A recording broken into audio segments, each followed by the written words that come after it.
Hi everyone, পয়লা Boishakh part 1 ভিডিওটা তোমরা হয়তো দেখে নিয়েছো। চলো দেখে নিই পার্ট 2তে আমি কী করলাম। আমি আবারও রেডি হয়ে চলে গেছি মন্দিরে। আমাদের পাড়ায় যে মায়ের মন্দির আছে সেখানে মায়ের পুজো দেবো, আর আমাদের গাড়িটারও পুজো দেবো। আমরা নতুন গাড়ি নিয়েছি, তোমরা জানো, একটা মিনি ব্লগে শেয়ার করেছিলাম। আর তখন বলেছিলাম যে আমরা এই মুহূর্তে গাড়িটার পুজো দিতে পারছি না, আর তার কারণটা ছিল আমার ঠাম্মার বাৎসরিক কাজ তখন সম্পূর্ণ হয়নি, তাই কাল ওষুধ চলছিল, ওই জন্য গাড়ির পুজোও দেওয়া হয়নি, যেটা তোমাদের সেই মিনি ব্লগে বলেছিলাম।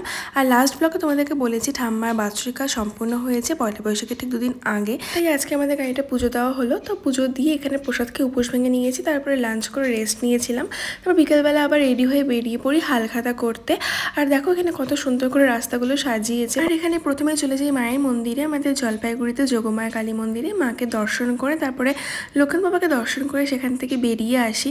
আর বেশ ভিড় ছিল, কেন কি পয়লা বৈশাখ। এখান থেকে বেরিয়ে যাই ওই দোকানগুলোতে যেখানে হালখাতা ইনভিটেশন করেছিল, 2-3টে দোকানে ইনভিটেশন করেছিল, বাট সবগুলো দোকানে ভিডিও করতে পারিনি। তো যাই হোক, আজকের মতো ভিডিওটা এখানেই, দেখা হচ্ছে তোমাদের সাথে নেক্সট ভিডিওতে।